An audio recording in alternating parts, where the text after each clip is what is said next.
പുതിയൊരു വീഡിയോയിലേക്ക് എല്ലാവർക്കും സ്വാഗതം. അപ്പോൾ കഴിഞ്ഞ വീഡിയോയിൽ നമ്മൾ പൊള്ളാച്ചിയിലെ ഉൾഗ്രാമങ്ങളിലൊക്കെ പോയിട്ട് അവിടുത്തെ കാഴ്ചകളെ കണ്ടു. ഇന്ന് നമ്മൾ പൊള്ളാച്ചിയുടെ സമീപ പട്ടണമായിട്ടുള്ള ഉദുമലപ്പേട്ട റൂട്ടിലാണ് പോയിക്കൊണ്ടിരിക്കുന്നത് കേട്ടോ.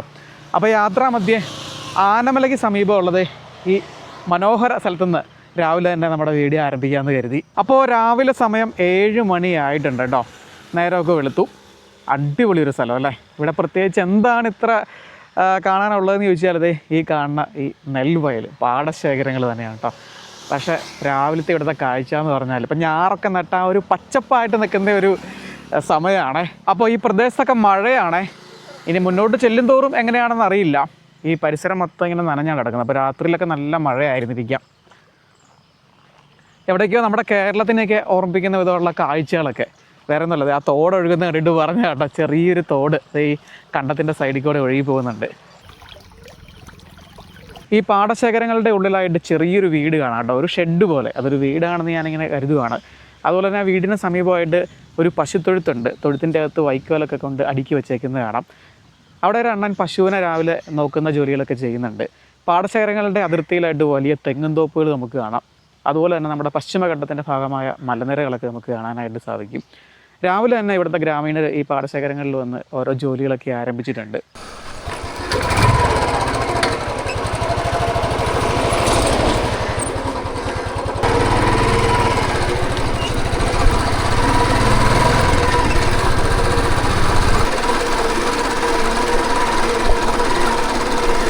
അപ്പോൾ നമ്മൾ അകലെ നിന്ന് കണ്ട ആ ഒരു വീടിന് സമീപത്തേക്ക് എത്തിയിരിക്കുകയാണേ. ഇവിടെ ഈ മയിലുകളുടെ കരച്ചിലാട്ടോ ഇങ്ങനെ സദാസമയം.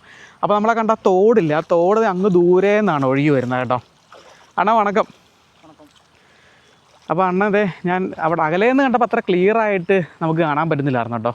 അണ്ണൻ രാവിലെ തന്നെ പശുവിനെയൊക്കെ നോക്കുന്ന ജോലിയാണ്. അവരെ തൊഴുത്തിൽ നിന്നൊക്കെ പുറത്ത് അഴിച്ച് കെട്ടിയിരിക്കുന്നു. ചാണകമെല്ലാം കൂടെ ഇവിടെ തൊഴുത്തിൽ നിന്ന് വാരി ഈ സ്ഥലത്ത് കൂട്ടിയേക്കുന്നത് കാണാം. അണ്ണ നമ്മുടെ പേര് പ്രഭു. ആ, ഇത് വീടാ? അത് ഇത് சாப்பாடாக்கறதுக்கு பிடிக்கும் தங்கறதுக்கு. Okay okay. இது வீடல்ல அല്ല வீடு எங்க? உங்களோட வீடு எங்க? நம்ம வீடு அங்க இருக்கு. இங்க காட்டு சாலை. ശരി. ഇനി വന്ന് തങ്ങിക്കും. നൈറ്റ് വന്ന് തങ്ങിക്കും. നൈറ്റ് ഇങ്ങ തങ്ങും അല്ലേ? പശുവിനെയൊക്കെ നോക്കാനായിട്ട്. പശു ഇങ്ങ இருக்கனால നൈറ്റ് ഇങ്ങ തങ്ങിക്കും. മാട് എവിടെ ഇருக்கு? മാട് 4 ഇருக்கு. 4 ഉണ്ടല്ലേ. അത് കണ്ടല്ലേ ഈ വൈക്കോലൊക്കെ. ഇപ്പോൾ ഇവിടെ ഈ അതിൻ്റെ നെൽകൃഷിയുടെ ടൈമാണ്. അപ്പം നേരത്തെ കൊയ്ത്ത് കഴിഞ്ഞ കറ്റയൊക്കെയാണ് ഇവിടെ അടുക്കി വെച്ചേക്കുന്നത് കേട്ടോ. നല്ലൊരു പ്രദേശമാണ് കേട്ടോ. പ്രത്യേകിച്ച് ഈ രാവിലെ ചെറിയൊരു തണുത്ത കാറ്റൊക്കെ വീശുന്നുണ്ട്. അപ്പോൾ ഇവിടെ ഒരു കാഴ്ച കാണിച്ചു തരാം കേട്ടോ. ആ മരത്തിൽ കണ്ടില്ലേ കുറേ പക്ഷിക്കൂടുകൾ കണ്ടില്ലേ നോക്കെ. എന്താ പറയുക, ഇത് കുരുവികളുടെയൊക്കെ കൂടല്ലേ. നല്ല രസമാണ്. തൊങ്കണത്താങ്കൂട്. ഓക്കെ. തൊങ്കണാങ്കുരുവിയോ? ഓക്കെ. എന്തായാലും നല്ല രസമുണ്ട് ആ കൂട്. ശരിക്കും പറഞ്ഞാൽ ഈ പക്ഷികളൊക്കെ ഭയങ്കര എൻജിനീയർമാരാട്ടോ. ഇതുപോലെ അവരുടെ ആ ഒരു കൂടുകളൊക്കെ നിർമ്മിച്ചേക്കുന്ന ആ ഒരു രീതിയൊക്കെ ഉണ്ടല്ലേ, വളരെ സൂക്ഷ്മമായിട്ട്. എല്ലാ കൂടുകളുടെയൊക്കെ ആകൃതിയൊക്കെ ഏകദേശം സെയിമാണ്. പക്ഷേ അതിൽ പക്ഷികളൊന്നും ഇല്ല കേട്ടോ. രാവിലെ തന്നെ ഇവർ പോയിട്ടുണ്ട്. കൂട് കെട്ടി തുടങ്ങിയിട്ടുള്ളൂ. അത് കംപ്ലീറ്റ് ആയിട്ടില്ല. ചില കൂടുകളൊക്കെ അത് ആരംഭിച്ചിട്ടേ ഉള്ളൂ. അവർ ഈ നാരുകളൊക്കെ, ചകിരിയുടെ നാരുകളും ഇവരിങ്ങനെ പോയി ശേഖരിച്ചുകൊണ്ട് വന്നിട്ട് അങ്ങനെ ചെയ്യുന്നതാണ് കേട്ടോ. പണ്ട് നമ്മുടെ നാട്ടിലേക്ക് തെങ്ങുകളിലൊക്കെ ഇങ്ങനെ തൂങ്ങി കിടക്കുന്ന കാണാറുണ്ട്. ഇപ്പം അങ്ങനെ അധികം ഒന്നും പക്ഷിക്കൂടുകളൊന്നും കാണാനില്ല കേട്ടോ. അണ്ണാ இந்த இடம் வந்து உங்கடையா? ഇത് കാട്ടുകാരല്ലേ. ഇത് എവിടെ ഏക്കർ ഇருக்கு? 40 ഏക്കർ. ഇവിടെ സ്ഥലമൊക്കെ മേടിച്ച് ഇവിടെ ചെറിയൊരു വീടൊക്കെ പണിതം കൂടുകയാണെന്നുണ്ടല്ലോ. അടിപൊളിയാണ്. ഇവിടെ തണ്ണി വരും. ആ തണ്ണി ആളിയാർ ഡാമിൽ നിന്ന് അല്ലേ? ആളിയാർ ഡാമിൽ നിന്ന് വെള്ളമുണ്ട്. ഇവിടെ ഇപ്പോൾ കുറച്ച് ദിവസമായിട്ട് മഴയാണ്. നമ്മുടെ കേരളത്തിൽ പെയ്യുന്ന മഴ ഇവിടെ കിട്ടുന്നുണ്ട് കേട്ടോ. അതുപോലെ തന്നെ ഇവിടെ അത്യാവശ്യം മഴ ലഭിക്കുന്ന ഒരു പ്രദേശമാണ്. ഇപ്പം ഈ കൃഷികൾക്കൊക്കെ വേണ്ടിയിട്ടുള്ള വെള്ളം ഡാമിൽ നിന്ന് വരുന്നുണ്ടെന്ന് പറഞ്ഞല്ലോ. അതുകൂടാതെ തന്നെ ഇവിടെ മഴയുണ്ട്. അങ്ങനെ അധികം അതായത് ജല ലഭ്യത കുറവുള്ള ഒരു പ്രദേശമൊന്നുമല്ല കേട്ടോ. അതുകൊണ്ട് തന്നെ നമുക്ക് നല്ല പച്ചപ്പൊക്കെ ഇവിടെ കാണാനായിട്ട് സാധിക്കും. എന്തായാലും വളരെ മനോഹരമായ ഒരു പ്രദേശം. ഇവിടെ വേറെ അധികം വീടുകളൊന്നും ഇല്ല കേട്ടോ. അങ്ങ് ആ ഉള്ളിലായിട്ട് ആ തെങ്ങും തോപ്പുകളുടെയൊക്കെ ഉള്ളിലായിട്ട് നമുക്ക് ചെറിയ വീടുകളാന്ന് തോന്നുന്നു. നിങ്ങൾക്ക് ഇടത്തിന് എവ്വളോ റേറ്റ്? എവ്വളോ ഏക്കർ? 90 രൂപ. 90 ലക്ഷം. 90,000 ഒരു ഏക്കറിന്റെ വിലയാണ്. അപ്പോൾ ഈ മാടുകൾക്ക് വേണ്ടിയിട്ട് അവരുടെ ഭക്ഷണം തയ്യാറാക്കുന്നതാണ് കേട്ടോ. ഈ ചെരുവത്തി കണ്ടില്ലേ, ഇത് ഈ ചോളപ്പൊടിയാണ് കേട്ടോ. മക്കാച്ചോളത്തിൻ്റെ വെള്ളച്ചോളത്തിൻ്റെ പൊടിയാണെന്നാണ് പറഞ്ഞത്. അതിങ്ങനെ വെള്ളത്തിൽ അതിങ്ങനെ തിളപ്പിക്കും കേട്ടോ. അങ്ങനെ തിളപ്പിച്ച് തയ്യാറാക്കി വെച്ചിരിക്കുന്നതാണ്. എന്നിട്ട് ഇതെടുത്ത് ഈ പാത്രങ്ങളിലാക്കി വെച്ചിരിക്കുന്നതാണ്. ഇവിടെ ചെറിയൊരു പേരമരം നിൽക്കുന്നുണ്ട്. ആ പേരമരത്തിൽ കുറച്ച് പേരക്കായൊക്കെ തമിഴിൽ കൊയ്യ എന്ന് പറയും. കൊയ്യാക്കായ കുറച്ച് പേരക്കകളൊക്കെ അയച്ച് കിടക്കുന്നത് കാണാം. അപ്പോൾ അത് മിക്സ് பண்ணுவா? இது தவிடு. ആ തവിടും ഗോതമ്പ് തവിട്. ഇത് KS SKM. അപ്പോൾ ഇതിലേക്ക് മിക്സ് ചെയ്യുക, എല്ലാത്തിനും പോട്ട് മാടിക്ക് വയ്ക്കും. എவ்வளோ നേരം കൊടുക്കും? ഇപ്പോൾ കൊച്ചു അപ്പോൾ കൊടുക്കും അല്ലേ? இப்போ கொடுத்துட்டு சாயந்தரம் 3 மணிக்கு கொடுத்துருவோம். அப்புறம் பால் கறக்கும். ஒரு நாளைக்கு 2 ட்ரிப்பு. இப்போ சாயந்தரம் பால் அங்கே வெளியில் பால்காரன் இங்கே வருவா? 3 மணிக்கு வந்து கறந்துட்டு போயிடுவான். கறந்துட்டு போகும். எவ்வளோ லிட்டர் கிடைக்கும்? லிட்டரு எங்களுக்கு வந்து இப்போ 3 சேர்ந்து 30 லிட்டர் ஊற்று. 30 லிட்டரு. இங்கே 1 லிட்டர்னு எவ்வளோ? வந்து எங்களுக்கு பால்காரர் வந்து 35 ரூபா கொடுக்குறாங்க. 35 ரூபா கொடுக்கணும். அவங்களே கறந்து கொண்டு போயிருவாங்க. நம்ம கறந்து கொண்டு சொசைட்டியில் ஊற்றுனோம்னா 45 രൂപ 50 രൂപ கிடைக்கும். നമ്മൾ സ്വന്തം ഈ ജോലിയൊക്കെ ചെയ്ത്, അതായത് പശുവിനെയൊക്കെ നോക്കി കറന്ന് കൊണ്ട് കൊടുക്കുകയാണെങ്കിൽ 50 രൂപ വരെ കിട്ടും അല്ലേ? അപ്പോൾ പണിയെടുക്കാൻ തയ്യാറാണെങ്കിൽ അതനുസരിച്ച് പൈസ ഉണ്ടാക്കുക. അല്ലെങ്കിൽ ഇവിടെ ഒത്തിരി പശുക്കളൊക്കെ ഉള്ള ഒരു കറവക്കാരനൊക്കെ ഇവിടെ ഒത്തിരി കറവക്കാരൊക്കെ ഉണ്ട്. കഴിഞ്ഞ വീട്ടിൽ നമ്മൾ കണ്ടായിരുന്നല്ലോ. അപ്പോൾ അവർ വന്ന് എല്ലാ കാര്യങ്ങളും നോക്കി, അതായത് നമ്മൾ പശുവിൻ്റെ കാര്യങ്ങളൊക്കെ നോക്കണം. അവർ രാവിലെ വന്ന് ഈ പശുക്കളെ കറന്ന് പാല് കൊണ്ടുപോയി കൊടുത്തോളൂ. എന്നിട്ട് നമുക്ക് ആ ഒരു പൈസ നമ്മുടെ കയ്യിലേക്ക് തരും. അങ്ങനെയൊക്കെയാണ് ഇവിടെ തമിഴ്നാട് ഈ ഉൾഗ്രാമങ്ങളിലൊക്കെ വന്നാൽ കൂടുതലും അങ്ങനെയാണ്.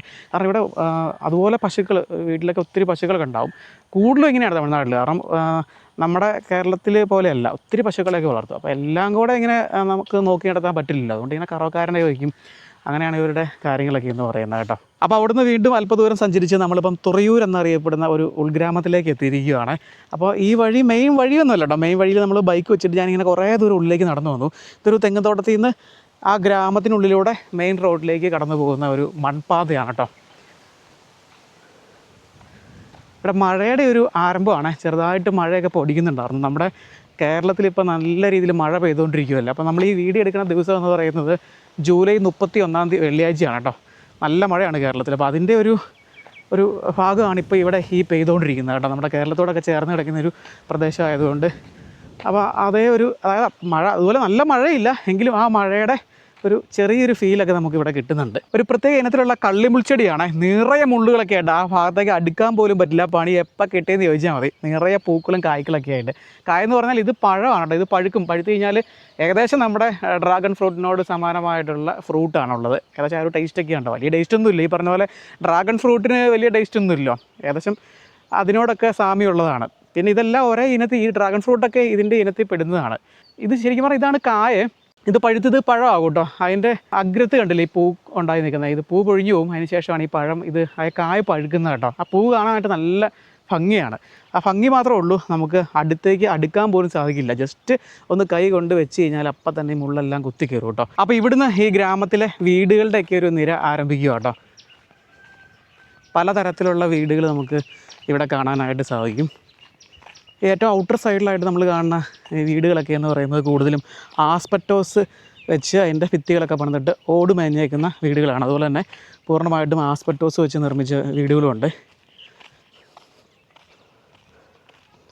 ഒരുപാട് വീടുകളുണ്ട് കേട്ടോ. ഇത് ഇവിടെ ഒരു ലോറി കിടക്കുന്നതാണ് കേട്ടോ. ടാറ്റയുടെ ലോറിയാണേ. ടാറ്റ 1613. എൻ്റെ ബോഡിയൊക്കെ ഇട്ടിരിക്കുന്നത് കണ്ടില്ലേ. തമിഴ്നാട്ടിലെ ലോറി കണ്ടാൽ പ്രത്യേകം തിരിച്ചറിയാം കേട്ടോ. അതിൽ കുറേ ചിത്രപ്പണികളും കാര്യങ്ങളൊക്കെയാണ്. അലങ്കാരപ്പണികൾ കൂടുതലായിരിക്കും. നമ്മുടെ കേരളത്തിലും കുറവൊന്നുമില്ല. എങ്കിൽ പോലും നമുക്ക് തമിഴ്നാട്ടിലെ അല്ലെങ്കിൽ മറ്റ് സംസ്ഥാനങ്ങളുടെ ലോറിയൊക്കെ കാണുമ്പോഴത്തേക്കും ഭയങ്കര ആർഭാടമായിട്ട് തോന്നും കേട്ടോ. ഈ ഗ്രാമത്തിൽ ഒരുപാട് കോവിലുകളുണ്ട്. മിക്ക തമിഴ് ഗ്രാമങ്ങളിൽ വന്നാലും നമുക്ക് ഒന്നിലധികം കോവിലുകൾ കാണാമല്ലോ. അപ്പോൾ ഇത് ഈ ഗ്രാമത്തിലെ ഒരു റേഷൻ കടയാണേ. അപ്പോൾ ഞാനിവിടെ ചോദിച്ചപ്പം അവർ പറഞ്ഞു വെച്ച് കഴിഞ്ഞാൽ ഈ റേഷൻ കട ആഴ്ചയിൽ 2 ദിവസങ്ങളിൽ മാത്രമാണ് തുറന്ന് പ്രവർത്തിക്കുകയുള്ളൂ. ബുധനാഴ്ചയും ശനിയാഴ്ചയും. അപ്പോൾ ഇന്നൊരു വെള്ളിയാഴ്ച ദിവസമാണ്. റേഷൻ കടയുടെ വെളിയിലായിട്ട് മണ്ണെണ്ണയൊക്കെ കൊണ്ടിരുന്ന ഒരു ബാരലൊക്കെ വെച്ചേക്കുന്നത് കാണാം. സാമ്പത്തികമായിട്ട് എല്ലാ നിലകളിലും ഉള്ളവരുടെ വീടുകൾ നമുക്ക് ഈ ഗ്രാമത്തിൻ്റെ ഉള്ളിലായിട്ട് കാണാൻ സാധിക്കും. ഇവിടെ നമുക്ക് വലിയൊരു 2 നില വീട് കാണാം. അതുപോലെ പരമ്പരാഗതമായിട്ടുള്ള വീടുകൾ ഒരുപാടുണ്ട് ഈ ഗ്രാമത്തിൽ. അങ്ങനെ ഒരുപാട് വീടുകളൊക്കെ ഇങ്ങനെ അടുത്തടുത്തായിട്ട് സ്ഥിതി ചെയ്യുന്ന ഒരു ഗ്രാമമാണ് കേട്ടോ. അപ്പോൾ ഇത് ഇവിടുത്തെ പ്രധാനപ്പെട്ട ഒരു കോവിലാണ്, മാരിയമ്മൻ കോവിൽ.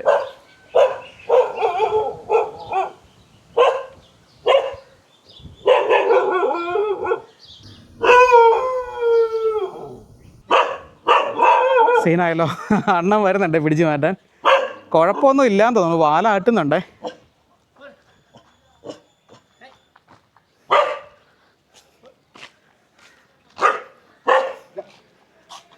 കുഴപ്പമില്ല. അണ്ണനെ കണ്ടുകൊണ്ട് രക്ഷപ്പെട്ടു. ഈ ഗ്രാമത്തിലേക്ക് ആവശ്യമായിട്ടുള്ള വെള്ളം ശേഖരിച്ച് വയ്ക്കാനായിട്ടുള്ള വലിയൊരു വാട്ടർ ടാങ്ക് നമുക്കിവിടെ കാണാം. അപ്പോൾ അതിനോട് സമീപമായിട്ട് വളരെ ഭംഗിയുള്ളൊരു വീട്.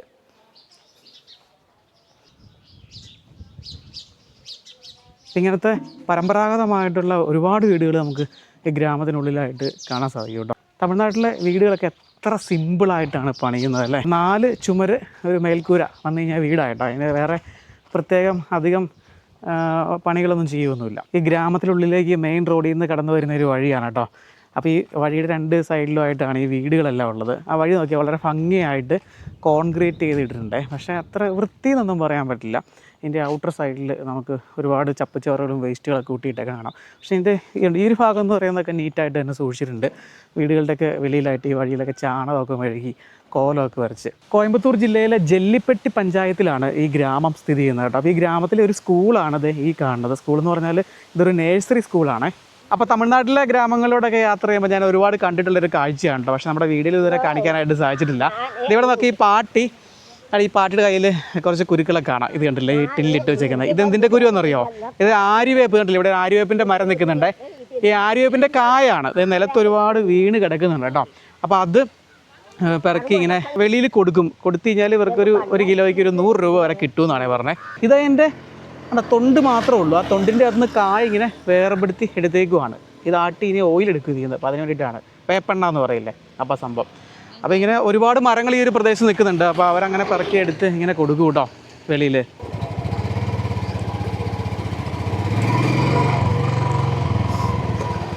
അങ്ങനെ നമ്മൾ മെയിൻ റോഡിലേക്ക് കയറിയിരിക്കുകയാണ് കേട്ടോ. അപ്പോൾ അതെ, ഇവിടെ നിന്നാണ് തിരിഞ്ഞ ഒരു ഗ്രാമത്തിലേക്ക് കയറിയത്. നമ്മൾ ശരിക്കും പറഞ്ഞാൽ ഇപ്പോൾ കോയമ്പത്തൂർ ജില്ലയിലൂടെയാണ് പോയിക്കൊണ്ടിരിക്കുന്നത് കേട്ടോ. അപ്പോൾ ഉടുമൽപേട്ടൊക്കെ തിരുപ്പൂർ ജില്ലയിലാണ്. അല്പം കൂടെ കഴിഞ്ഞാൽ നമ്മൾ ഈ കോയമ്പത്തൂർ ജില്ല വിട്ട് തിരുപ്പൂർ ജില്ലയിലേക്ക് കയറും. അവിടുത്തെ ഒരു ഗ്രാമീണരൊക്കെ പ്രധാനമായിട്ടും തോട്ടം മേഖലയിൽ ജോലി ചെയ്യുന്നവരാണ് കേട്ടോ. ഇവിടെ ഈ തെങ്ങാണല്ലോ ഇവിടുത്തെ ഒരു പ്രധാനം എന്ന് പറയുന്നത്. അപ്പോൾ നമ്മുടെ വീഡിയോസൊക്കെ ഷൂട്ട് ചെയ്യാനായിട്ട് ഉപയോഗിക്കുന്ന മെയിൻ ക്യാമറയാണ് DJIയുടെ ആക്ഷൻ 5 Pro ആക്ഷൻ ക്യാമറയാണ്. ഞാനിപ്പം ഇതിവിടെ പറയാനുള്ളൊരു കാരണം എന്ന് പറയുന്നത്, മഴക്കാലം ആരംഭിച്ച് കഴിഞ്ഞാൽ ഈ ക്യാമറയ്ക്കൊരു പ്രത്യേക രോഗം തുടങ്ങും കേട്ടോ. ആ രോഗത്തിന് അങ്ങനെ മരുന്നൊന്നും കണ്ടുപിടിച്ചിട്ടില്ല എന്ന് തോന്നുന്നു. സംഭവം എന്ന് വെച്ചാൽ ഈ മഴ ടൈമിൽ ഈ ക്യാമറ ഉപയോഗിക്കാൻ തോന്നുന്നില്ല. കാരണം വെച്ചാൽ ഇതിൻ്റെ ലെൻസിൻ്റെ കവറിൽ ഫോഗ് പിടിക്കും. അപ്പോൾ നമ്മൾ വീഡിയോസൊക്കെ ഇങ്ങനെ കണ്ടിന്യൂസ് ആയിട്ട് ഷൂട്ട് ചെയ്തുകൊണ്ടിരിക്കുകയാണെന്നുണ്ടെങ്കിൽ ഈ ഫോഗ് പിടിച്ച് കഴിഞ്ഞാൽ ആ വീഡിയോസിനൊരു എന്താ പറയുക, ക്വാളിറ്റി തോന്നില്ല. അപ്പോൾ അത് പോകണമെന്നുണ്ടെങ്കിൽ കുറേ ടൈം ഇങ്ങനെ വെയിറ്റ് ചെയ്യണം. അപ്പോൾ അങ്ങനെ ചെയ്യുമ്പോൾ ഉള്ളൊരു പ്രശ്നം എന്താണെന്ന് വെച്ച് കഴിഞ്ഞാൽ ഒത്തിരി താമസം വരും ആ വീഡിയോ മൊത്തം ഷൂട്ട് ചെയ്ത് കഴിയണമെന്നുണ്ടെങ്കിൽ. അപ്പോൾ അങ്ങനെ ഒരു പ്രശ്നമുണ്ട്. പക്ഷേ ഇപ്പോൾ ഈ ഒരു മഴ ടൈം തമിഴ്നാട്ടിൽ പൊതുവേ ആ ഒരു ഇഷ്യൂ ഇല്ല. തമിഴ്നാട്ടിലേക്ക് വരുമ്പോഴത്തേനും ഈ ഹ്യൂമിഡിറ്റി ഉള്ളതുകൊണ്ട് അങ്ങനെ ഫോഗ് പിടിക്കാറില്ല. പക്ഷേ ഇവിടെ ഇന്ന് ഈ മഴയുടെ ഒരു കാലാവസ്ഥ ആയതുകൊണ്ട് തന്നെ ഇപ്പോഴും പിടിക്കുന്നുണ്ട്. ആ ഒരു പ്രശ്നമുണ്ട്. നമ്മുടെ കേരളത്തിൽ മഴക്കാലത്ത് ഈ സംഭവം ഉപയോഗിക്കാൻ പോലും പറ്റില്ല. ശരിക്കും പറഞ്ഞാൽ അടിപൊളി ക്യാമറയാണ്. ഈ ഒരൊറ്റ കാര്യം മാത്രമാണ് എനിക്ക് നെഗറ്റീവായിട്ട് തോന്നിയിട്ടുള്ളൂ. ബാക്കി എല്ലാം കൊണ്ടും അടിപൊളിയാണ്. മഴ ടൈമിൽ പറ്റില്ല. Just miss. അപ്പോൾ അതെ, ഈ വഴി അരികിൽ ഇവിടെ ഒരു കാഴ്ച നിങ്ങളെ ഞാൻ കാണിച്ചു തരാം കേട്ടോ. ഇവിടെ കുറേ ഷെഡുകൾ നമുക്ക് കാണാം അല്ലേ.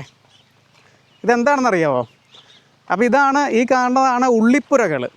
അതായത് ഉള്ളി വിളവെടുത്ത ശേഷം അത് സൂക്ഷിച്ച് വയ്ക്കാനായിട്ട്, കേടുപാടുകളൊന്നും സംഭവിക്കാതെ സൂക്ഷിച്ച് വയ്ക്കാനായിട്ട് ഉപയോഗിക്കുന്ന ഉള്ളിപ്പുരകളാണ് ഈ കാണുന്നത് കേട്ടോ. അപ്പോൾ നമ്മുടെ മുൻപുള്ള വീഡിയോസിലൊക്കെ കാണിച്ചിട്ട്, പക്ഷേ ഇന്ന് ഞാനിപ്പം ഇത് കാണിക്കാനുള്ളൊരു കാരണം എന്ന് പറയുന്നത്, ഇവിടെ ഈ ഏരിയയിൽ നമുക്ക് ഒരുപാട് കാണാം കേട്ടോ. അപ്പോൾ നമ്മൾ ഇതിന് മുന്നേ വീഡിയോസിലൊക്കെ കണ്ടതെന്ന് വെച്ച് കഴിഞ്ഞാൽ ചെറിയ ഉള്ളിയായിരുന്നു. പക്ഷേ ഇത് ചെറിയ ഉള്ളിയല്ല, ഇത് സവോളയാണ്. അടുക്കി വെച്ചേക്കുന്നുണ്ട് ഇതിൻ്റെ അകത്ത്. നല്ല ടൈറ്റായിട്ടാണ് വെച്ചിരിക്കുന്നത് കേട്ടോ. കൃത്യമായിട്ട് എയർ കയറാൻ ഉള്ള ഹോളുകളൊക്കെ ഉണ്ട്. അപ്പോൾ ഇത് നിർമ്മിക്കുന്നത് ഉണ്ട് ഈ മുളയുടെ കമ്പുകൾ വെച്ചിട്ടാണ്. എന്നിട്ട് ഓല വെച്ചിട്ട് അതിന് മേൽക്കൂരയൊക്കെ ഉണ്ടാക്കി അങ്ങനെയാണ് ഈ ഉള്ളിപ്പുരകൾ നിർമ്മിക്കുന്നത്. ഈ ഗ്രൗണ്ടിൽ നമുക്ക് ഒരുപാട് കാണാം. ഈ ചുവന്നുള്ളി എല്ലാം ഈ ഒരു മെത്തേഡിലാണ് സൂക്ഷിക്കുന്നത്. അപ്പോൾ ഇതിങ്ങനെ വെക്കാനുള്ളൊരു കാരണം എന്ന് പറയുന്നത്, ഇവർക്ക് നല്ല വില കിട്ടുമ്പോൾ ഇവർ മാർക്കറ്റിൽ കൊണ്ടുപോകും. അപ്പോൾ ഇങ്ങനെ ഏറ്റവും നല്ല കേടുപാട് സംഭവിക്കാതെ ഏറ്റവും നല്ല രീതിയിൽ സൂക്ഷിച്ച് വെക്കാനുള്ളൊരു മാർഗ്ഗമാണ് ഇത്തരത്തിലുള്ള ഉള്ളിപ്പുരകൾ. കണ്ടോ, സവോള കണ്ടോ, കത്തുകൾ നോക്കി നല്ല ടൈറ്റായിട്ടാണ് ഇത് ശരിക്കും പാക്ക് ചെയ്തേക്കണം കേട്ടോ. കണ്ടോ, മുളയുടെ കമ്പുകൾ വെച്ചിട്ട് അത്ര ടൈറ്റായിട്ടാണ് വെച്ചിരിക്കുന്നത്. പിന്നെ ഇത് പാകാനൊക്കെ ആയിട്ട് ഒക്കെ ഇതിൽ നിന്ന് ഉപയോഗിക്കും. അതുപോലെ തന്നെ ഇത് രാത്രി കാലങ്ങളിൽ ഇവിടെ ഇതിങ്ങനെ ഇട്ടിട്ട് പോകാൻ പറ്റില്ലല്ലോ, കാരണം ഇത് വഴി സൈഡല്ലേ. അതുകൊണ്ട് തന്നെ ഇത് നോക്കി നടത്താനായിട്ട് ഇവിടെ ഒരു കാവൽപ്പുരയെ നമുക്ക് കാണാം. പൊതുവേ നമ്മൾ തമിഴ്നാട്ടിൽ വരുമ്പോൾ ഇങ്ങനെയുള്ള കൃഷിയിടങ്ങളോട് ചേർന്ന് കാവൽപ്പുരകൾ നമുക്ക് കാണാൻ സാധിക്കുന്നതാണ്. കണ്ടില്ലേ, ഇവിടെ ആളൊന്നുമില്ല. ഇതിൻ്റെ ഉടമസ്ഥൻ്റെ വീട് ഇത് അവിടെ ഉണ്ടായിരുന്നു കേട്ടോ. ഞാൻ അവരുടെ അടുത്ത് ചോദിച്ചിട്ടാണ് ഇതിൻ്റെ ഉള്ളിലേക്ക് കയറി. അതുപോലെ ഉള്ളിപ്പുരകൾ കണ്ടില്ലേ, അവിടെയൊക്കെ അങ്ങ് ദൂരെയൊക്കെ ഒത്തിരി കാണാം നമുക്ക്. ഈ ഒരു ഗ്രൗണ്ട് നിറയെ കേട്ടോ. അതിൻ്റെ സവോളയുടെയൊക്കെ ഒരു സ്മെല്ലുണ്ട്. അപ്പോൾ ഇവരിത് ചന്തയ്ക്കുണ്ടോ, ഇതിന് ഈ സവോളയൊക്കെ എടുത്തു കഴിഞ്ഞാൽ ഇതെല്ലാം അഴിച്ചു വയ്ക്കും കേട്ടോ. അഴിച്ച് പ്രത്യേകമായിട്ട് അടുക്കി വയ്ക്കും. ഇതിൻ്റെ ഉള്ളിൽ തന്നെ ഇവർ അടുക്കി വയ്ക്കും. എന്നിട്ട് പിന്നെ വിളവെടുത്ത് ഇത് പാക്ക് ചെയ്യുന്ന സമയത്ത് വീണ്ടും എടുത്ത് കെട്ടും. അങ്ങനെയാണ്. എല്ലാ സമയത്തും നമുക്ക് ഈ ഉള്ളിപ്പുരകൾ ഇവിടെ കാണാൻ സാധിക്കില്ല ഈ ഒരു രീതിക്ക്. കണ്ടില്ലേ, അതിന് മാത്രം ഉള്ളിപ്പുരകളുണ്ട്. എത്ര ടണ്ണുണ്ടായിരിക്കും അല്ലേ. അപ്പോൾ ഇവിടെ ഈ സവോള മാത്രമല്ല കേട്ടോ ഈ ഒരു ഉള്ളിപ്പുരയിൽ സൂക്ഷിക്കുന്നത്. ഇതിന് മുന്നേ ചുവന്നുള്ളി ആയിരുന്നു. കണ്ടില്ലേ, ചുവന്നുള്ളി ഇവിടുന്ന് കൊണ്ടുപോയി എന്നിട്ട് ബാക്കി വന്നത് കേട് പിടിച്ചേക്ക് ഇവിടെ കിടക്കുന്നത് കാണാം. അതുപോലെ തന്നെ ഇതിൻ്റെ താഴ്ഭാഗം ശ്രദ്ധിച്ച് കഴിഞ്ഞാൽ അറിയാം, ഇത് തറനിരപ്പിൽ നിന്ന് അല്പം ഒന്ന് ഉയർത്തിയാണ് പണിയുന്നത്. കണ്ടില്ല, ഇങ്ങനെ കട്ടയും കല്ലൊക്കെ വെച്ചിട്ട് ഉയർത്തിയിട്ടാണ് അതിൻ്റെ തട്ട് പണിയുന്നത് കേട്ടോ. ഈ ചതിൽ കയറാതെ അങ്ങനെയുള്ള കുഴപ്പങ്ങളൊക്കെ സംഭവിക്കാതിരിക്കാനായിട്ട് ഉയർത്തി പണിയുന്നത്. അപ്പോൾ ഈ ഒരു മേഖലയിലൊക്കെ ഒരുപാട് തെങ്ങും തോപ്പുകളൊക്കെ ഉള്ളതുകൊണ്ട് തന്നെ അതിനോട് അനുബന്ധിച്ചുള്ള ജോലികളൊക്കെ നടക്കുന്നത് നമുക്ക് കാണാം. അപ്പോൾ ഈ ഒരു ഭാഗത്തേക്ക് വന്നപ്പോൾ നമുക്ക് ഒരുപാട് കൊപ്രാക്കളങ്ങൾ കാണാൻ സാധിക്കും കേട്ടോ. കൊപ്രാക്കളങ്ങളിൽ ജോലി ചെയ്യുന്ന നല്ലൊരു ശതമാനം പേരും അന്യ സംസ്ഥാനങ്ങളിൽ നിന്നുള്ളവരാണ്. തദ്ദേശീയരായിട്ടുള്ളവർ അധികമില്ല. ഈ തദ്ദേശീയരായിട്ടുള്ളവർ തമിഴ്നാട്ടുകാർ കൂടുതലായിട്ടും തോട്ടങ്ങളിലാണ് ജോലി ചെയ്യുന്നത്, ഈ തേങ്ങ ഇടാനും മറ്റുമുള്ള ജോലികളൊക്കെ. എന്നാൽ കൊപ്രാക്കളങ്ങളിൽ കൂടുതലും അന്യ സംസ്ഥാനങ്ങളിൽ നിന്നുള്ള തൊഴിലാളികളാണ് ജോലി ചെയ്യുന്നത്. അവർക്ക് താമസിക്കാനായിട്ട് പ്രത്യേകം ഷെഡുകളൊക്കെ ഇതിൻ്റെ ഉള്ളിലായിട്ട് പണിത് കൊടുത്തിട്ടുണ്ട്. അവരിങ്ങനെ കുടുംബമായിട്ട് വന്ന് താമസിക്കുകയാണ്. അപ്പോൾ അതേ ചിരട്ടയിൽ നിന്ന് ഉണങ്ങിയ കൊപ്ര തേങ്ങ ഇളക്കിയെടുക്കുന്ന ജോലിയാണ് നടക്കുന്നത്. അപ്പോൾ ഇളക്കിയെടുത്ത ശേഷം ആ ചിരട്ടകളെല്ലാം കൊണ്ടുപോയി ഒരു സ്ഥലത്ത് കൂട്ടിയിടുന്നുണ്ട്. അത് അവിടുന്ന് ലോറിയിൽ കയറ്റി മറ്റ് സ്ഥലങ്ങളിലേക്കൊക്കെ ഇവിടുന്ന് ലോഡ് കയറ്റി പോകുന്നുണ്ട്. ഈ തെങ്ങും തോപ്പിൻ്റെ അകത്തായിട്ട് തെങ്ങിൽ നിന്ന് ഇട്ടേക്കുന്ന തേങ്ങകളെല്ലാം കൊണ്ടുപോയി ഒരു സ്ഥലത്തായിട്ട് കുന്നുകൂട്ടിയിട്ടേക്കുന്ന ഒരു കാഴ്ച നമുക്കിവിടെ കാണാം. ഇതിൻ്റെയൊക്കെ പുറമെ തന്നെ നല്ല രീതിയിൽ പച്ചക്കറികളും ഈ ഒരു ഗ്രാമങ്ങളിൽ കൃഷി ചെയ്ത് വരുന്നുണ്ട്. അപ്പം ചെറിയൊരു തക്കാളിപ്പാടമാണ് ഈ കാണുന്നത്. അതിനുള്ളിലായിട്ട് ജോലി ചെയ്യുന്നവരെയും കാണാം. ഇവിടെ നമുക്ക് പേര നട്ടുപിടിപ്പിച്ചേക്കുന്നത് കാണാം. കുറച്ച് ഏരിയയിലായിട്ട് പേര ചെടികൾ നിൽക്കുന്നുണ്ടല്ലേ. അപ്പോൾ ഇത് ശരിക്കും പറഞ്ഞാൽ ചെടികൾ എന്ന് പറയാൻ പറ്റില്ല. അതായത് ഇതിൽ കായ്ച്ചിട്ടുണ്ട് കേട്ടോ. ഇത് അധികം ഒന്നും വളരില്ല. അതിൽ കായ നമുക്ക് കാണാൻ സാധിക്കും. അതിൻ്റെ ഇടവേളയായിട്ട് പൂക്കൾ ചെയ്തേക്ക് നോക്കിയാൽ നമ്മുടെ ബന്ദിപ്പൂക്കളൊക്കെ അതിങ്ങനെ പൂത്ത് നിൽക്കുന്ന ഒരു കാഴ്ച കണ്ടില്ലേ.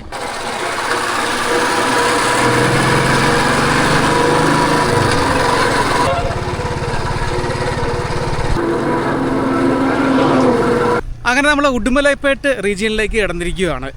അപ്പോൾ സൗണ്ട് ക്വാളിറ്റിയിൽ എന്തെങ്കിലുമൊക്കെ പ്രശ്നം തോന്നുന്നുണ്ടെങ്കിൽ ക്ഷമിക്കുക കേട്ടോ. ഇപ്പോൾ ക്യാമറയുടെ മൈക്കിൽ കൂടെയാണ് സൗണ്ട് റെക്കോർഡ് ചെയ്തുകൊണ്ടിരിക്കുന്നത്. അപ്പോൾ മൈക്ക് അടിച്ചു പോയേ. അപ്പോൾ 2 മൈക്ക് ഉണ്ടായിരുന്നു. അപ്പോൾ ഒരെണ്ണം നേരത്തെ കംപ്ലൈൻറ്റ് ആയിരുന്നു കേട്ടോ, അത് വർക്ക് ആവുന്നില്ലായിരുന്നു. അപ്പോൾ രണ്ടാമത്തെ അതും പണി മുടക്കി. ഇത് ചാർജ് ചെയ്തിട്ട് നിൽക്കുന്നില്ല കേട്ടോ. എനിക്കിതുവരെ കഴിഞ്ഞ ദിവസമൊക്കെ ഈ മഴയത്തെ വീഡിയോ ചെയ്തായിരുന്നു. അപ്പം വെള്ളം കയറി, അങ്ങനെ പണി കിട്ടിയെന്ന് തോന്നുന്നു. എന്തായാലും തീരുമാനമായി. ഇനിയിപ്പോൾ പുതിയ മൈക്ക് മേടിക്കാമെന്നല്ലാതെ വേറെ ഒരു മാർഗ്ഗമില്ല കേട്ടോ. അപ്പോൾ ഈ മൈക്ക് ഉപയോഗിച്ച് ഇനി ക്യാമറയുടെ ആ ഒരു ഇതിലേക്ക് വരുന്നതിനും ഭയങ്കര ഡിഫറൻസ് ഉണ്ട്. കാരണം ഈ അതായത് എക്സ്റ്റേണൽ വോയിസൊക്കെ കയറി വരും. ഈ മൈക്ക് ഉപയോഗിക്കുന്നതിൻ്റെ ഒരു സുഖം എന്തായാലും കിട്ടില്ലല്ലോ. അപ്പോൾ ഇതിനി ഓർമ്മയായിട്ട് സൂക്ഷിക്കാം. അതേ ഉള്ളൂ കേട്ടോ. ഇപ്പോൾ നമ്മൾ ആദ്യം കണ്ട പോലെ തന്നെ ഇവിടെ കുറേ പാട്ടിമാർ ഈ കായ പറക്കുന്നുണ്ട്. അതായത് മറ്റേ ആര്യവേപ്പിൻ്റെ കായ ഇവിടെ പറക്കിക്കൊണ്ടിരിക്കുക കേട്ടോ. ഈ വഴിയിൽ വരുമ്പോൾ ഒരുപാട് പേരെ കാണാം. എല്ലാം ഈ പറക്കുന്നവർ ശ്രദ്ധിച്ച് കഴിഞ്ഞാൽ അറിയാം, എല്ലാം പ്രായമായിട്ടുള്ളവരാണ് കേട്ടോ. അവരാണ് കൂടുതലും ഇങ്ങനെയുള്ള, കാരണം അവരെ കൊണ്ട് പറ്റുന്ന ജോലിയാണ്. അപ്പോൾ ഈ താഴെ വീണ് കിടക്കുന്നതല്ലേ, അപ്പോൾ അതൊക്കെ പറക്കി കൂട്ടി കുറച്ച് നിസ്സാര പൈസ കിട്ടുള്ളൂ. എന്നാലും ആ ഒരു പ്രായത്തിൽ അവർ ആ ജോലി ചെയ്യുന്ന കണ്ടില്ലേ. അപ്പോൾ പാട്ടി പറക്കിയ കുരു എല്ലാം കൂടെ കൂടിയത് ഈ സാരിയുടെ കണ്ടോ ഈ ഒരു കിഴിക്കകത്തിട്ടേക്കുവാണ് കേട്ടോ. ഈ ഇടപ്പാവത്തിന് കുറച്ചാണ് കിട്ടിയുള്ളൂ. ഇവിടെ ഒരു കമ്പ് ഒടിഞ്ഞ് കിടക്കുവാണ്, അതിൽ നിറയെ കണ്ടോ പഴമുണ്ട്. ഇതിങ്ങനെ പഴുത്ത് കഴിയുമ്പോഴാണ് ഈ കുരു പെട്ടെന്ന് എടുക്കാൻ പറ്റുന്നത് കേട്ടോ. ഇതെല്ലാം പഴുത്ത കായാണ്. ഇത് എങ്ങനെ കൊടുക്കും? ഇത് മാനുപ്പെട്ടി കൊടുക്കും. എവ്വളോ കിടക്കും നമുക്ക്? 60 രൂപ കിലോവാ?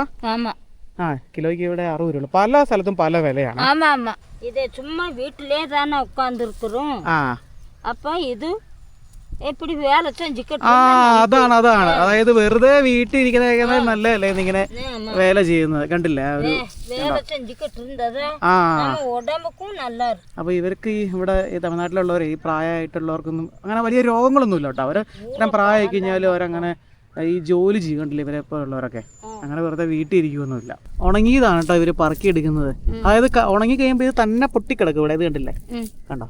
അപ്പൊ കണ്ടോ അതങ്ങനെ ഉണങ്ങി കിടക്കുവാണ്. അതായത് ഉണങ്ങിയ കായാണ് പുറത്തെടുക്കുള്ളൂ. അല്ലെങ്കിൽ ഈ പഴത്തിൽ നിന്ന് വേർപെടുത്തിയിട്ട് ഇത് വെയിലത്ത് വെച്ച് ഉണങ്ങി എടുക്കാം. വീട്ടിലെ ഇപ്പം ഇത് ഇങ്ങനെയാണ് കിട്ടുന്നത്. ഇവിടെ ഒത്തിരി മരങ്ങളുണ്ട്, ആര്യവേപ്പ് ഒരുപാടുണ്ട്. അപ്പോൾ ഇത് ഒത്തിരി ഉള്ള ഏരിയ ആയതുകൊണ്ട്